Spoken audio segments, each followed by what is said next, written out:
Hello all and welcome to a new Honda Civic Type R. Now, you will have your own opinions on how this car looks. Fortunately, I'm inside and I'm on a track, so I'm not going to talk about that right now. I'm going to be able to talk to you about what this car is like on a track. Not the Nürburgring, sadly, not where it set that 743 lap a little while ago as a prototype, but the Lausitzring instead. So we've got a few laps. I've got a man talking to me in my ear, so if I'm not paying full attention to you, then I apologise, but we've got a few laps. We're going to run through the modes and see what is what. Now, quick run through of what has changed for this Civic Type R over the old Civic Type R. Power is up only 10 horsepower, so the engine is ostensibly the same. We're now up to 320 horsepower, torque still 295 pound-foot, but there are some more worthwhile tweaks. I'm also learning this circuit as well, so apologies if I go silent. There are some worthwhile tweaks elsewhere also. We've got shorter gear ratios than before, which help acceleration, and they're really good on the road actually. Just gives you so much more to do with this wonderful, wonderful manual gearbox as well. It's so good. It was great before, but now you're sat lower than you were in the old car. It's even more satisfying and good to use. There's a rev matching system in, but that was me. I've turned it off. So all the good downshifts are all me. All the bad ones are me as well. What else is new? We've got a multi-link rear axle now instead of the torsion beam that was in before. So stability on road and even early on track is improved over before. You don't get that slight flightiness that you sometimes get with the torsion beam rear axle. We've got a limited slip diff in the front again, mechanical one. We've got slightly wider tyres than before. They're the same Continental Sport Contact 6s, but they're now 245 section each corner on 20-inch wheels. So this is a big, big car.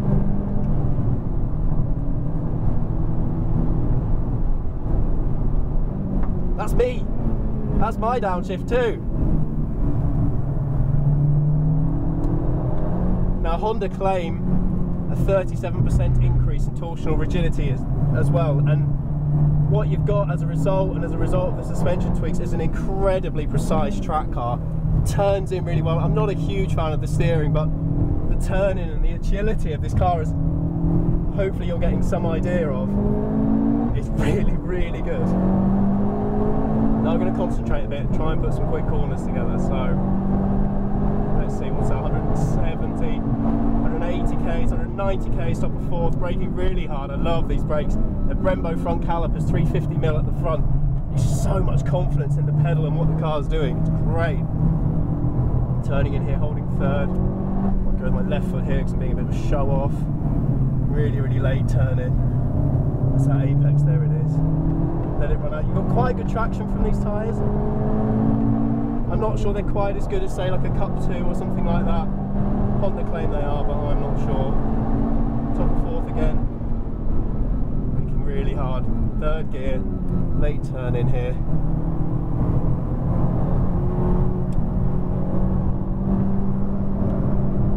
Oh, that's pushing a bit. Come on, Biff. That's kind of me. Sorry. What else we got? There's a new exhaust as well, which does... Sorry, that's a big braking zone. Second. Got a new exhaust, which does make this car sound better. The old one was kind of a bit of a whooshy, dull sort of turbo. This, you've got a bit more traditional 4-cylinder. Oh, that's the top of third, Matthew. More traditional sort of sound, and the better for it, I would say. Right. We've also got, now this is a proper nerdy little tweak, there's a single mass flywheel now in instead of a dual mass, and it makes a big difference to reviness and response. It's definitely worthwhile having. Gran Turismo taught you correctly. Okay, we've now got 3 driving modes as well, whereas before there was just 2. We've got a Comfort, a Sport and a Plus R. We're in the Sport mode now, which just, as you might expect, sharpens things up, sharpens up the dampers, adds some unnecessary weight to the steering, that sort of thing. It's really, really nice. It's a confidence-inspiring car. You're not... It doesn't feel a Megane style of hot hatch where it might just sort of pirouette on you with the wrong sort of braking, because it feels stable, it feels secure. Feels really, really bloody fast as well, actually. What's that, top of fourth? Oh, telling me I'm too close to the car in front. Right, I'll turn in a bit later here. Pedals are really nice as well. You've got great throttle response. I think that flywheel will help. Again, because you're sat low, you've got a better relationship with the pedals. I'm really sorry if this is garbage, but I'm actually having to concentrate. This guy is really quite quick. We've got some traction control cutting in a fair amount. I guess the tyres are getting quite hot. There isn't a halfway house, it's just kind of on or off. But it's not getting in the way too much, but I'm just trying to find racing driver excuses, I think. I'm going to brake earlier than him, I'm not as good. Fourth, third. Oh, I'm not good through there, he's really quick. The car's so much better than me. Let's take more, there we go, take a bit more curve. That's a good racing driver excuse, isn't it? Okay, so we're in the Plus R mode now, which is the sharpest, most aggressive mode we have, so I am all out of excuses for not being a good racing driver anymore, because the car is, in theory, in its circuit mode now. It should be really good. As you can tell by my sweaty face, I'm probably quite stressed disposition. This is quite hard work, but the car is excellent. The car's really good. Certainly it feels like it's capable of a lot more than I am.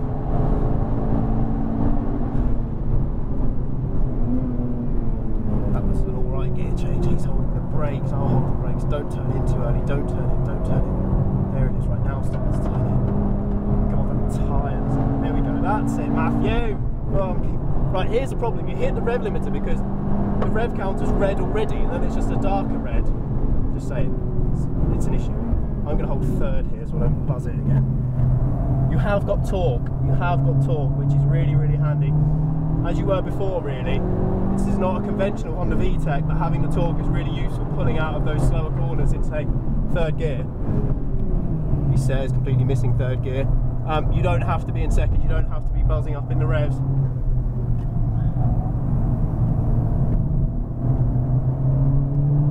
To actually get some meaningful performance, but on the flip side, it does really feel worth revving out. Peak power 6,500 revs as it was before. It'll go to 7 really, really willingly.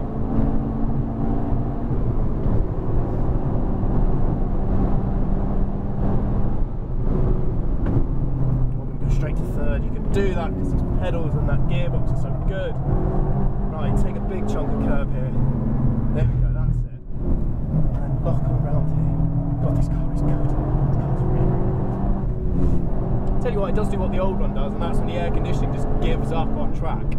Completely doing nothing for me here, as you can probably tell by my red and flustered face. It's the aircon and only slightly me. So this Plus R mode, as well as being probably the one for track, is actually usable on the road as well. It's just a bit more comfortable than it was before, less aggressive.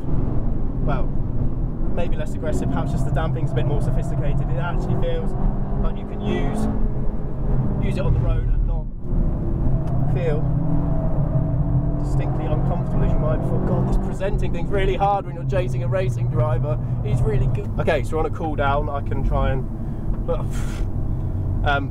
and reach some conclusions on this car. I've only had a very brief, I've probably driven it more on track now than I have on the road.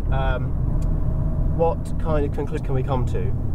I think the key is with this, and we'll ignore the styling because that's, everyone will have their own opinion on that. I think what this car has done very well is it did have some, but has retained that kind of, well, mental side that it had really, that was so endearing about it. So throttle response is much improved, which it needed to be. Driving position is much better, but you still got great seats, which you needed to be. You've got a multi-link rear axle, which is, I didn't think the previous car was too bad in having a torsion beam, but you can feel the improvements, especially here in terms of hard braking stability, things like that, and corner stability.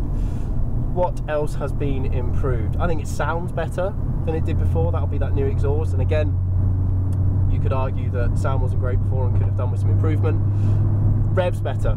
It was pretty good before, but again, tied into that throttle response thing, having the single mass flywheel has just really livened it up and given it some energy that it didn't lack before, but it's just been enhanced and improved, which is very, very good. I like this a lot. I like it a great deal. What are you comparing with now? Focus RS, more fun than a Focus RS on track. and if I'd done half a dozen laps in a Focus RS by now, the front tyres would have probably gone off.